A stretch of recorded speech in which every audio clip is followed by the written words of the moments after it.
Asin of MPs appeal challenging High Court's decision declaring the parliamentary election as null and void.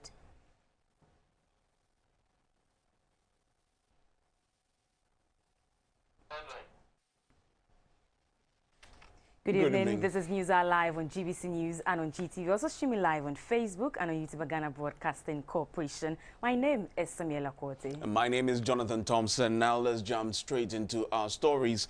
The deadline for the registration of subscriber identification modules, SIM card, has been extended to 31st July 2022.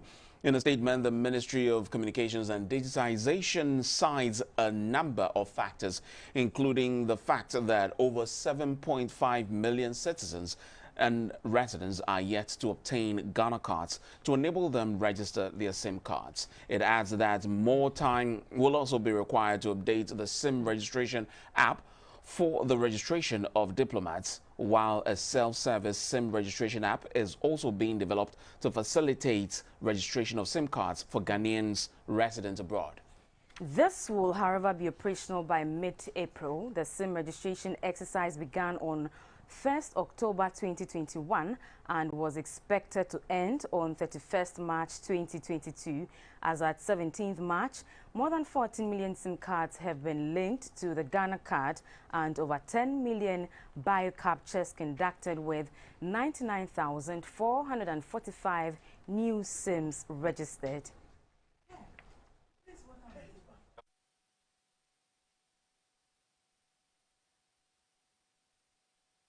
We'll take a quick break and we'll be back with the health segment. Please stay.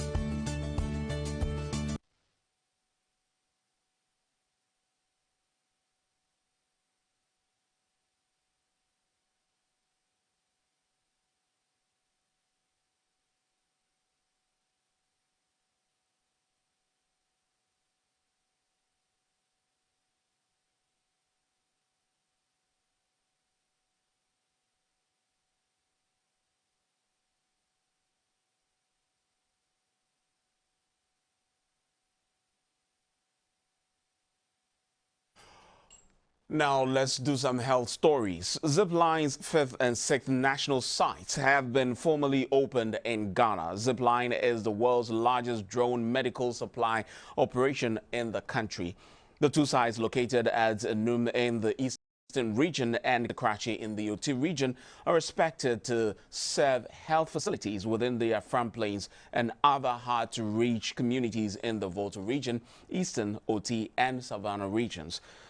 When he formally opened these two sites, the Vice President, Dr. Mahmoud Bawumia, described as unfortunate the unhealthy criticisms that meet the government's interventions, especially in the health sector. The government's decision to adopt a revolutionary drone service to deliver on-demand emergency medical commodities has not only made Ghana the host to the biggest medical drone delivery system on Africa's continent, but has also significantly improved access to basic emergency medical commodities by health facilities. The decision has thus been christened Fly to Save a Life project. The coming on board of Enum site in the eastern region and the Ketekrachi site in the Oti region brings to 6 the total number of distribution sites across the country. The country manager of Zipline Ghana, Ms. Na Adoko Yosin, said Zipline has served over 2,300 health facilities in 147 districts in 13 regions. She says the company will later this year begin home delivery services to make access to essential medications even easier. Our innovation has seen our service reach nearly 1 million people out of the reach of cities with the COVID vaccines. Your Excellency, it is interesting to note that since we started our operations from these two centers in December, we have already delivered close to 200,000 units of critical medical products from Enum and Ketekrachi sites.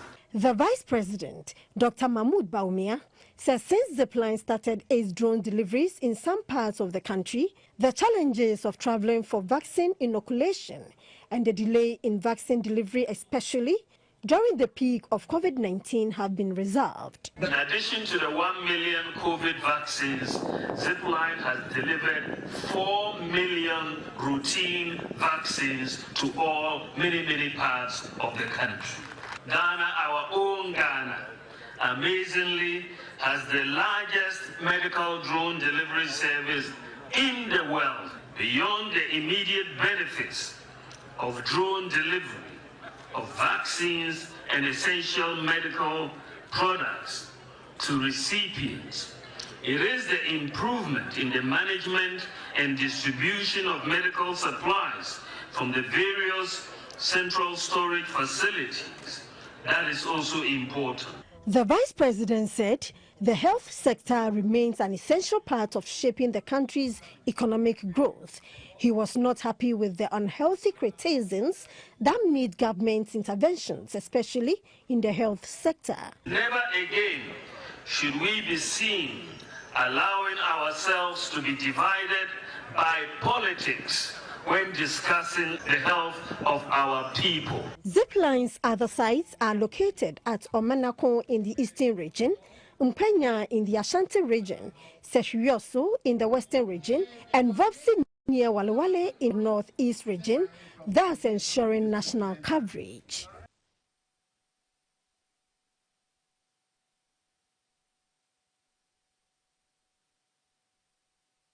Still on health, the Ashanti Regional Directorate of Health Services has called for calm as an unexplained illness spreading across the region triggers fear among residents. The health condition, which has now been confirmed as an acute severe respiratory illness, or SARI, has already claimed 2 lives, with many others hospitalized in the last 2 weeks. GBC News has established that contrary to the general fear among residents in the Ashanti region, the disease is neither a new strain of COVID-19 or an influenza. All the cases that we followed up, we got to their homes, examined and also interviewed people who are living by. None of them had anything. If it were to be an infectious disease, some other people in the household may be affected. And like I said, the lab tests that were carried out showed that there was nothing like influenza or COVID-19. We were particular about these 2 diseases because they are likely to mimic or pose this kind of or depict this kind of trend. If you have influenza, you can have this kind of thing. If you have COVID-19, maybe a new variant coming in, you can have this. But luckily, these 2 things have been ruled out, and we are certain of what we are talking about. But we are not relenting efforts. We are still monitoring those who come on admission. We have issued clear directives to all the districts and facilities as to what to do. Our rapid response team is on standby, looking at the trend. Our laboratory staff are also on the standby to pick samples and go and test. So I would say that we should stay calm. It's not anything new, but COVID-19 is still around.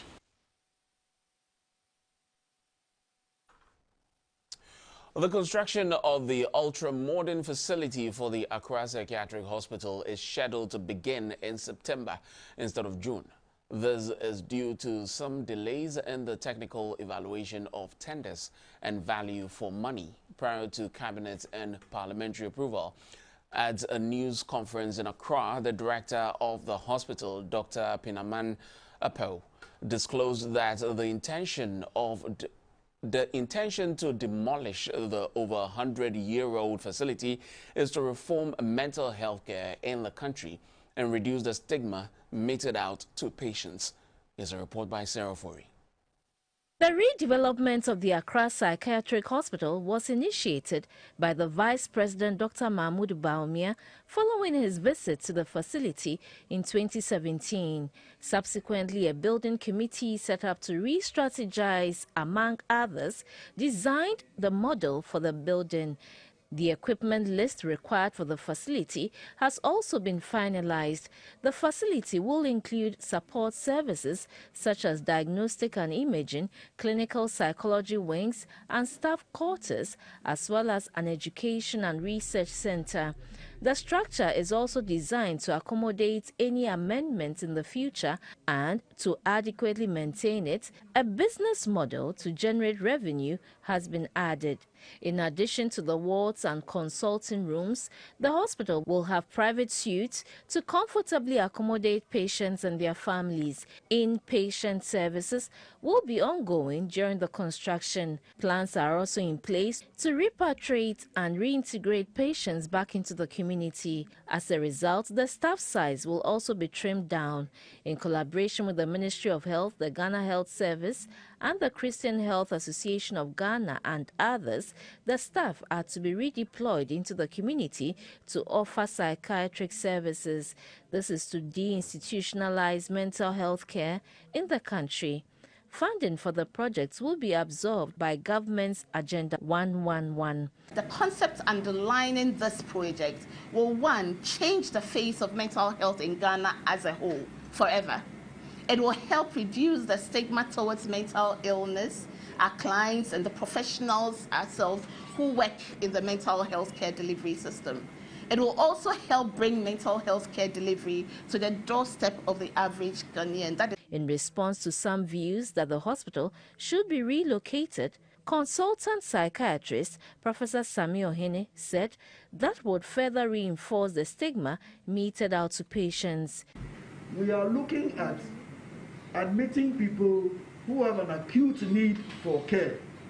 A very disturbed individual will be brought into the hospital. Sometimes within 3 days, 4 days a week, they are better, and then they are discharged. There are many people with mental illness. Not all of them require to be on admission in hospital. Majority of people can be treated as outpatients. For those who require admission, for many of them, a week, maximum 2 weeks, is more than enough to get them to the stage where they can continue treatment from home or in the community. Management of the hospital say the 14-acre land have not been sold to any private investor. Sarah for GBC News, Accra Psychiatric Hospital. The health stories were brought to you by Lufat, Tobinco's premium gift to Africa. We'll be right back.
Back. A court of appeal in Cape Coast has struck out the appeal by embattled Asinorth MP Mr. James Jechikwesin for non-compliance with court procedures. Mr. Kwesin filed an appeal challenging a High Court ruling that declared fresh elections to be held in his constituency and ordered him not to hold himself as MP for the area. On Tuesday, the presiding judge, Irene Charity Labi, stated that the embattled MP failed to comply with the court's directives to submit his written submission within a stipulated period of 21 days, beginning the day the application was filed in October 2021. The judge further ordered that all applications before the panel in relation to the Asin North MP have to be struck out. The Court of Appeal adjourned the Asin North MP's case to March 22, 2022 after counsel for MP, Mr. Chachuchi Kata, sought clarity on why the court had decided to use CI 47 to deal with the application for stay of execution that was pending before the court.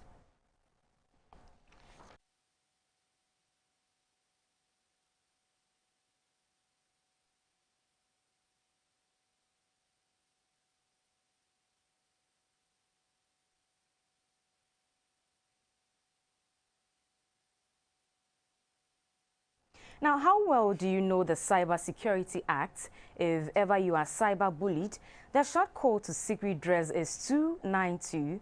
The Cybersecurity Authority says it is the duty of every Ghanaian to report issues bordering on cybersecurity to the authority.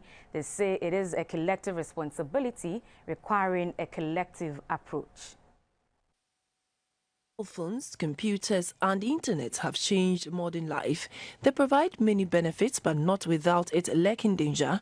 The cyberspace makes us vulnerable to a wide range of threats. The Cybersecurity Act 2020, Act 1038, protects the country's critical information infrastructure, regulates cybersecurity activities, provides for the protection of children on the internet, and develops Ghana's cybersecurity ecosystem, especially in Ghana's drive to digitalization. At a forum on the role of civil society organizations in implementing this act, there was a collective call to know the law.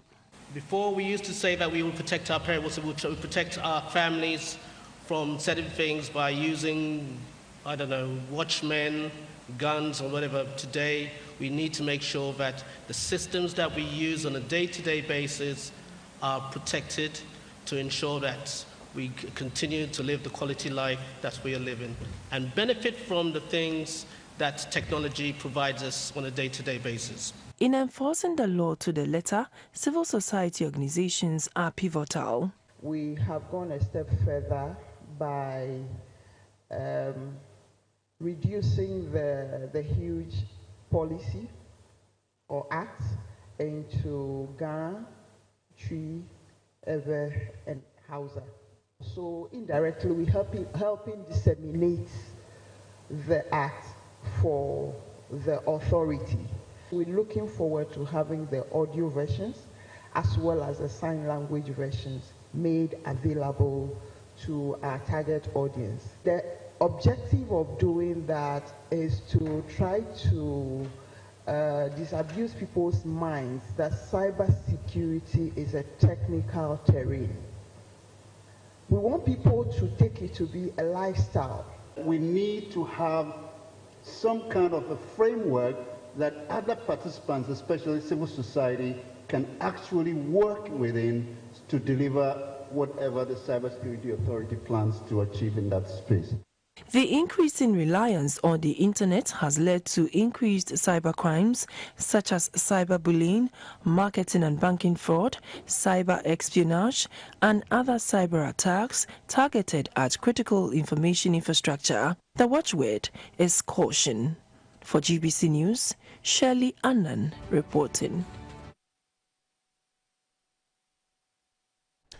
March 22 every year is celebrated worldwide as World Water Day, and various activities are undertaken to mark the day. Ghana usually joins the celebration with a range of advocacy activities. Groundwater was the focus for this year's celebration, hence the theme, Groundwater, making the invisible visible. World Water Day is marked to remind society of the importance of water and the need to protect and preserve water bodies. The day is also used to learn more about water-related issues. The need to unearth groundwater, which is considered a hidden treasure, influenced the choice of the theme for this year's event, Groundwater, making the invisible visible. The National Planning Committee of the World Water Day, under the auspices of the Ministry of Water Resources, Works and Housing, selected Dodowa, a town in the Greater Accra region, to host the climax of the event. The theme sought to prompt stakeholders to do more towards the realization of Sustainable Development Goal 6, which is about ensuring universal access to safe water.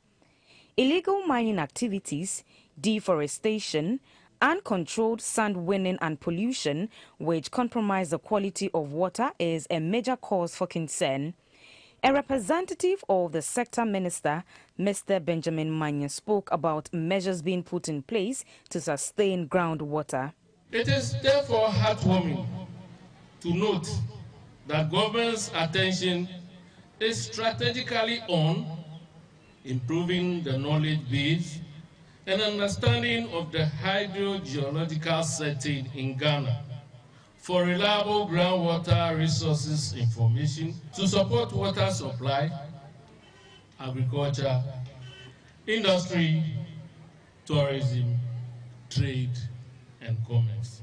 Some students also shared their views on water maintenance and its use. Preserve water by planting trees along riversides to prevent them from drying up, and avoid using chemicals in fishing and other stuffs, and stop polluting it by disposing of unwanted refugees inside water bodies. Save water by stopping the galamsey and sand winning, and also stop the use of chemicals like DDT during fishing. Stakeholders agreed that availability of safe water can make a significant difference in many aspects of our lives. Residents of Tomifani English Yamanfrom in the Greater Accra region are in dire need of potable water. According to residents, the only source of water for the community is the Densu River. Speaking to GBC News, the chief of Tomifa, Mr. Doche, said the community has been deprived of potable water for long. He said Ghana Water Company treated plant is close to the community, but they cannot access potable water. Mr. Doche said this when Ghana Wash Journalist Network, in collaboration with Roddenberry Global Fund, visited the Densu River Basin to ascertain the state of the river in Accra. The Densu River is one of the major sources of water supply by the Ghana Water Company to some communities within the Greater Accra region. Farming activities and constant pollution along the riverbank makes the water unwholesome for human consumption. Tomifa is one of the communities close to the Densu Basin. The main occupation of the people is fishing. The fast-growing community has a population of over 1,000. Access to potable water is a major challenge in the community. A resident, Andrew Stetekete, said skin infections, diarrhea and typhoid are very common sickness in the community. You can see from the river now that the surface of the river has changed green color. This is not how it is all the time. If those days it comes like that, sometimes we treat it with iron before we use it for cooking or we bath. Issues of water mostly affect women and children. According to the SDG 6, water should be accessible to all, but in the case of Tomifa community, the women and children are vulnerable. A resident, Cynthia Bolofo, said the lack of pipe-borne water in the community is really affecting their daily lives. She explained that their children are compelled to go to the riverside to fetch water, which makes them late for school. Madam Bolofo said when the women get exhausted from fetching the water from the river, they contract tricycle operators to assist at a fee. She called on Ghana Water Company Limited to provide potable water for them. The chief of the area, Mr. Plusi Doche, mentioned that the Ghana Water Company came to the community to promise them potable water. However, 10 years after the promise, no pipelines have been laid to show the company's commitment. Meanwhile, the station manager at the Wager Water Treatment Plant, Mr. Augustine Atibiri, has attributed the pollution of the Densu River to chemicals used by some fishermen in fishing. If massive education is done on the people living around the dam, those encroaching the green belts, and those who stay and farm closely to the lake, and also carrying out fishing activities there, to stop the unauthorized fishing activities, farming on the buffer zones, developing the buffer zones, and destroying the green around the buffer zones, which encourages the dam to stay and live long. So if this is done, we will not have high pollution, the water will become clear and we'll spend less in carrying out the water treatment. He said money that could have been used for expansion work to supply water to other areas is channeled to water treatment. He added that efforts are being made to ensure that people have potable water. Today, the world is honing in on the importance of water as it celebrates Water Day. The UN explains clean water is a basic human need that should be easily accessible to all, as there is sufficient fresh water on the planet. However, millions die every year from diseases associated with inadequate water supply, sanitation, and hygiene. As Busotwe near Boti in the Yilo-Krobo district of the eastern region, residents have no worries at all in getting access to water. Nature has provided them with an abundance of water, and the best is that it is free. Suyoko Kwakuche reports. Life on Earth cannot survive without water. It is a precious natural resource. Fresh water is necessary for the survival of all living organisms on Earth. Our bodies are made up of about 60% water, and we cannot survive more than a few days without it. Water is also an integral part of many ecosystems that support us and a myriad of other species. The sixth goal of the 17 Sustainable Development Goals, or SDGs, established by the United Nations General Assembly, is to ensure availability and sustainable management of water and sanitation for all. However, on the official website of the United Nations, around 2.2 billion people live without access to safe water around the world. In the mountainous areas of the eastern region is an abundance of fresh water from mountains, streams, and other unknown sources. Here at Busotwe near Boti, the news team noticed the source of water, which looks like a spring. The water in here looks so clean and a great sight to behold, with its wells and tanks just like a turbine churning water.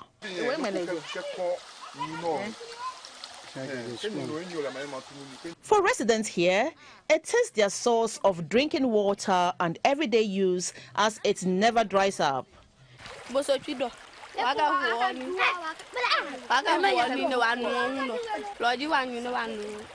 They cherish this water source and have named it Bosochido, literally meaning the love of Busotwe. Indeed, this is a treasure, as water, they say, gives life. Groundwater is invisible, but its impact is visible everywhere. Out of sight, under our feet, groundwater is a hidden treasure that enriches our lives. Almost all of the liquid fresh water in the world is groundwater. Soyoko Kwakuche, GBC News, Busotwe, Eastern Region. We now go to the presidency, where 6 envoys accredited to Ghana have presented their letters of credence to President Akufo-Addo at the Jubilee House in Accra. These diplomats are from Algeria, Suriname, North Korea, Indonesia, Finland, and Gambia. Edward Nyako reports.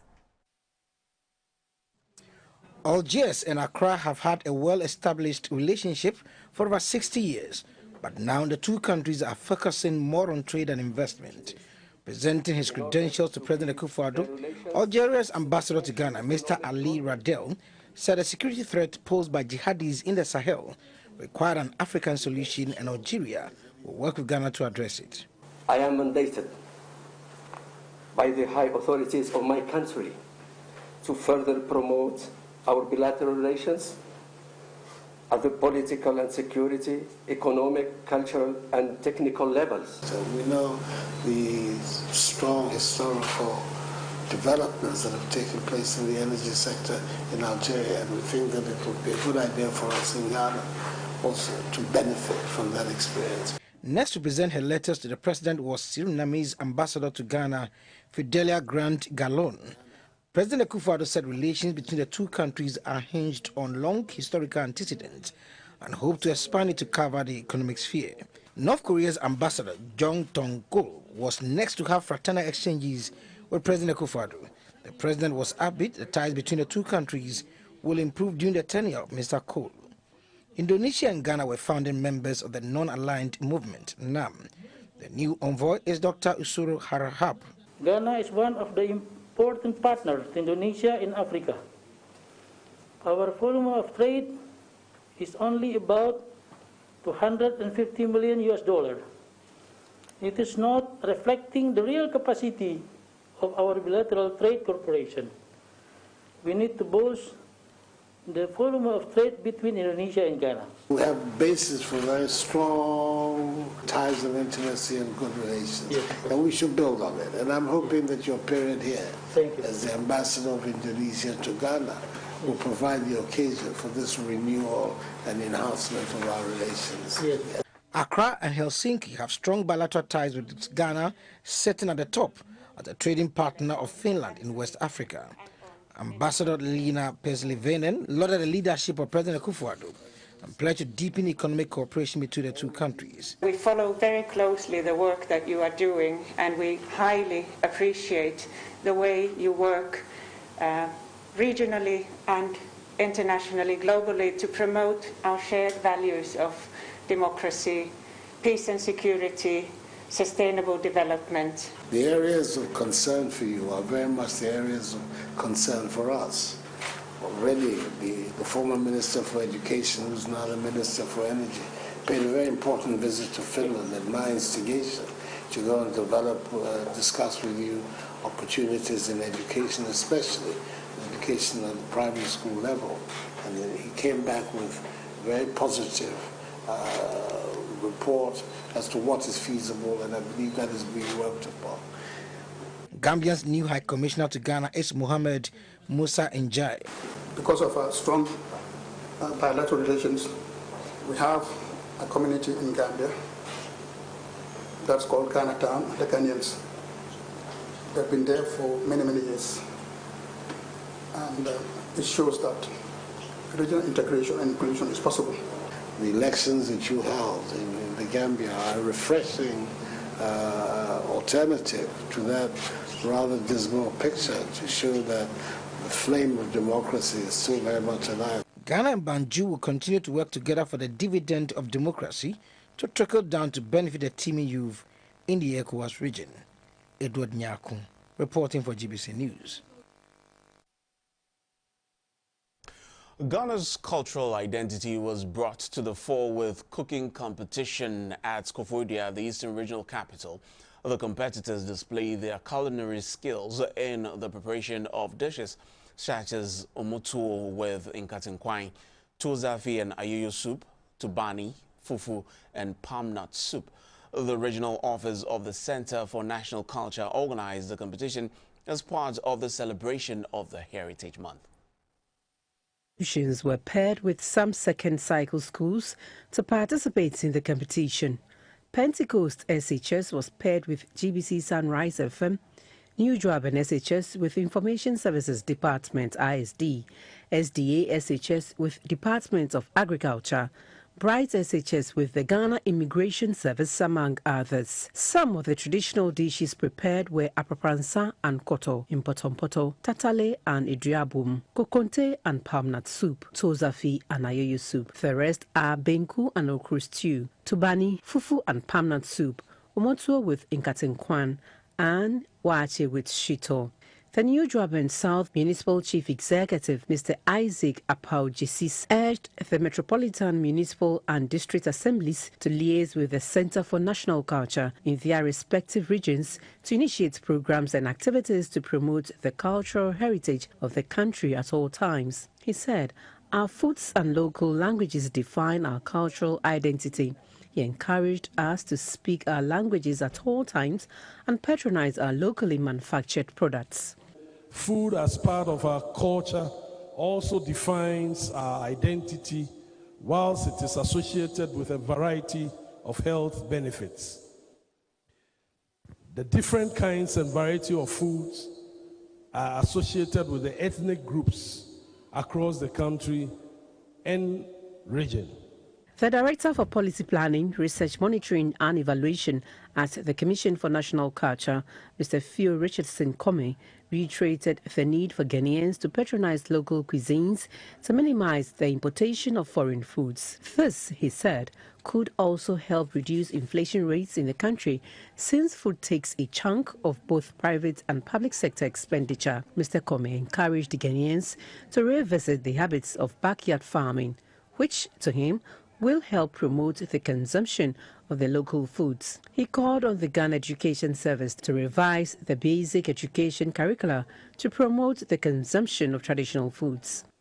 If you shame adezi there, ezibana huruwa oye Ghana fo yankasi yezibano. Owonzinia bebreya obwa yenapo muzin. Na se edototo ezibana huruwa yakra yazibagana menuma. Bebrena okaho ena yarban yaba bebreya nkano na oyi Ghana. At the end of the competition, SDA, SHS and the Department of Agriculture emerged winner of the competition with the preparation of plantain and contomria boom. New Draben, SHS and Information Services Department, who prepared Mpotompoto, placed second. Bright SHS and the Ghana Immigration Service came third with tatale and bean stew. GBC Sunrise FM and Pentecost SHS placed fourth with apapransa and koto. Certificates and awards were presented to the participants. About 14 persons on board an Accra-bound Ford vehicle from Takwa have died in a car crash at Asem Asa in the Shamar district of the Western region. A number of bodies at the scene of the accident were left charred after the bus caught fire. Viewer discretion is advised on portions of the story. Accounts indicates that a Ford bus with registration number AS 662821 was traveling from Takwa to Accra. The commercial bus with passengers on board collided with a truck at Asemasa near Beposo on the main Takoradi Cape Coast Highway. The accident occurred after the truck lost control and burst its tire in an attempted overtaking and crashed into the Ford, which was paving way for an oncoming truck. All passengers on board the Ford were trapped in the process and got burnt to death.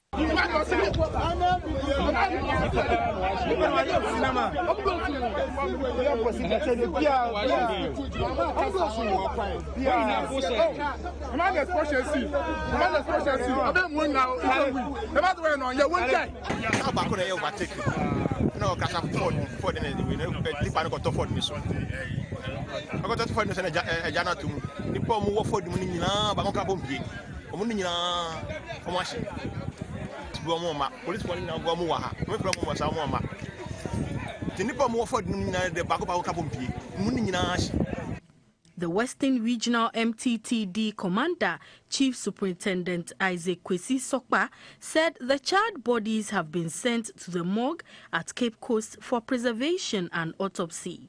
As soon as we heard about the accident, and when we came to meet a truck and a Ford bus in flame. With the support of the Ghana National Fire Service, the fire has been put off, and so far the victims, who are all burnt alive, they've been burnt to death. And so we've been able to remove them, and now we are conveying them into the care truck. The Western Regional Command of the MTTD is yet to issue a statement on the accident, as they were busy clearing the road for free flow of traffic while investigations continue.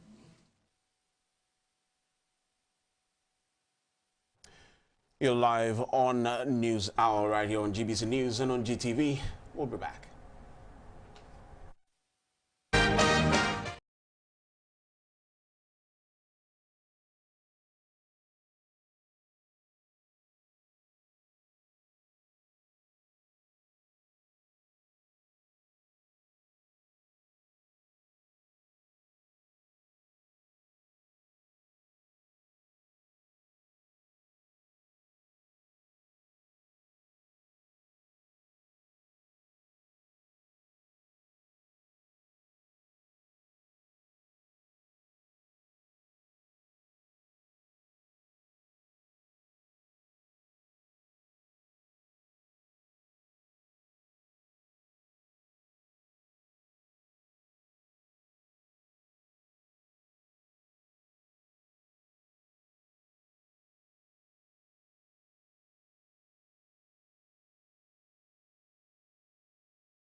You're watching the business news brought to you by Quick Credit and MTN with me, Esther Edu Ohumu. Nearly a month since Russia launched its invasion of Ukraine, the economic impact is being felt across the world. The war is likely to impact negatively on Ghana's construction and agriculture sectors as supply chain disruptions and price volatility continues. About 2.5% of Ghana's total non-oil imports originate from Russia and Ukraine, and around 0.4% of Ghana's total exports are destined to the war zone. The country's main imports from Russia are grains, wheat flour, and fertilizers. In 2021, about one-third of Ghana's grain imports came from Russia, according to the Bank of Ghana. The country's major imports from Ukraine are iron ore and steel, which account for more than half of Ghana's total iron ore and steel imports. While Ghana exports cocoa and cocoa products to Russia, it sells manganese to Ukraine. Governor of the Central Bank, Dr. Ernest Addison, said the tension will affect trade between Ghana and the two partners. The Russia-Ukraine war is likely to impact negatively on Ghana's external sector, particularly in the area of some key construction and agricultural commodities.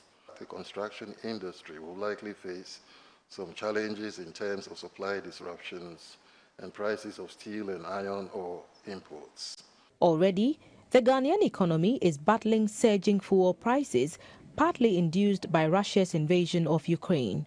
The Western sanctions on Russia is likely to add more to the wounds. A little over 14,000 self-employed workers contribute to the Social Security and National Insurance Trust SNIT pension scheme. This represents less than 1%. This has been attributed to the nature of the economy where most self-employed do not invest in pension schemes. To this end, SNIT has engaged representatives from TUC, state agencies and CSOs on how to widen the social security net to cover the informal sector. The International Labour Organization, in its 2019 policy report, identifies the situation where many social security schemes primarily focus on providing coverage for salaried employees as a major challenge.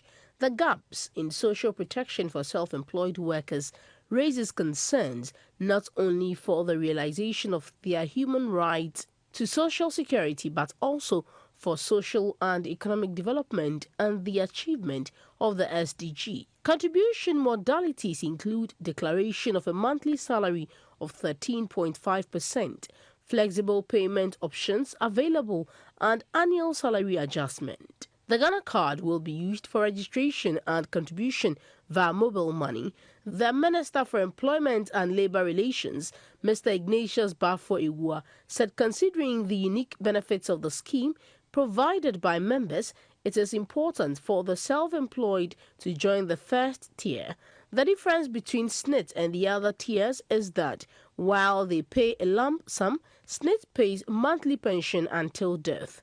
The Director General of SNIT, Dr. John Ofori-Tinkrang, said it has become necessary to extend coverage to informal sector workers not only to increase active membership and contributor base of the scheme, but also to ensure that every worker in Ghana enjoys social protection.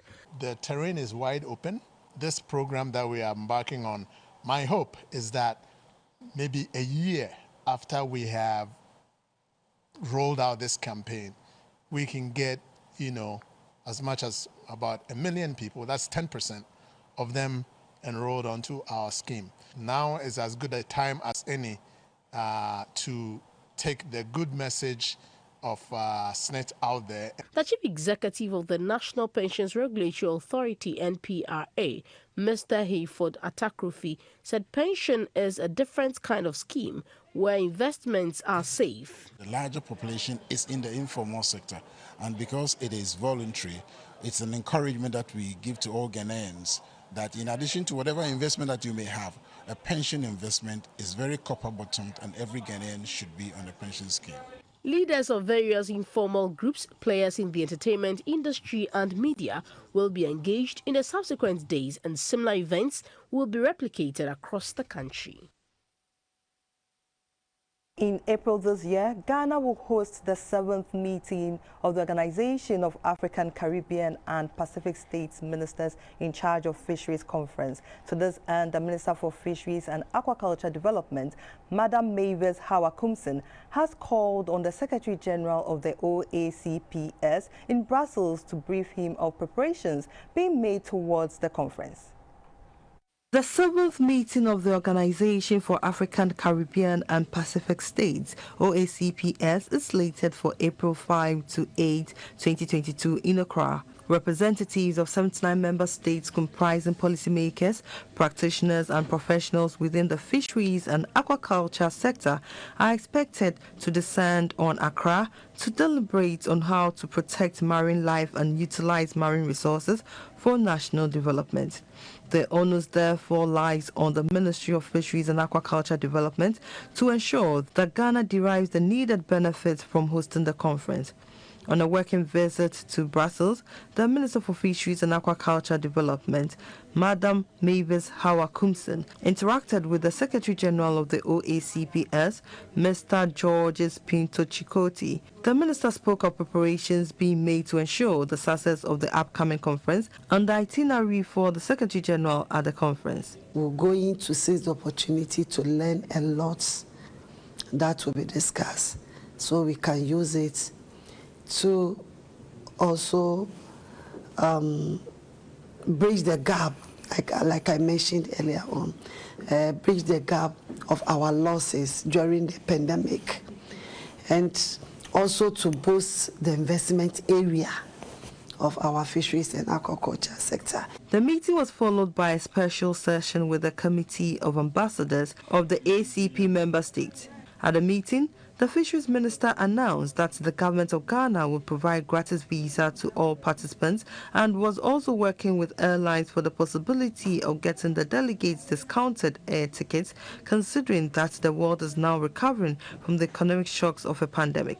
This, she said, was to ensure maximum participation. We will take the interbank and commodity figures for the day.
News. Thanks for watching.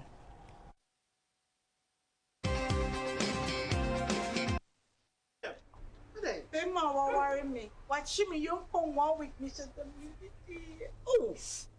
Oh, now, yes, Senior, name me and you cut down my business is a collapse. I'm out of bounds. So, take quick credit in car. Quick credit? Yes, quick credit. Who Pesica? Eddie Astatia, you may be. We have been Eddie at True Udium. We are government and a private worker. Who Pesicadia till horses. We are Busumi Juma. Who is Sicadia Bibin Tempest. Quick credit, Bema loan, and what you are Kakra. Now, and let just some Cassian say, a collateral free loaner, Susu, savings, account opening, and a deposit as MBL. The here say, Wagana card. 2022 year, 1 year Juma, now 1 hour young. Who need excuse here? To 03022 00390 and 05969 20833. Basina quick.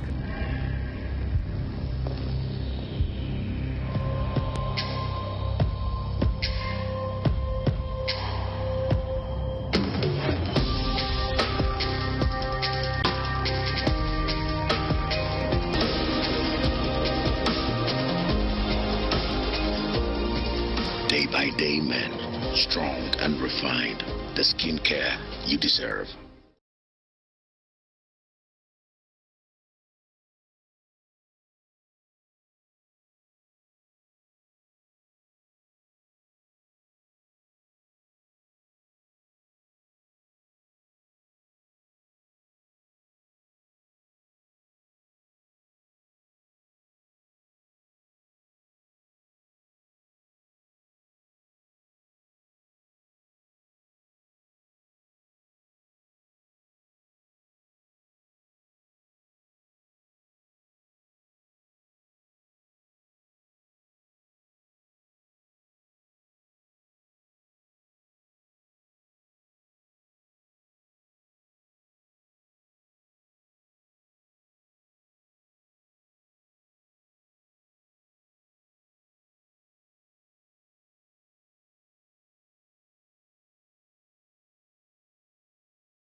You are live on News Hour. Welcome to the energy segment. I'm Dominic Honoji.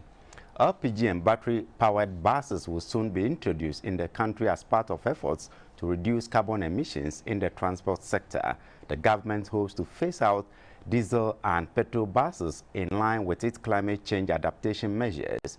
Deputy Minister for Transport, Mr. Frederick Ado, reiterated this at the Bono Regional National Energy Transition Forum in Sunyani.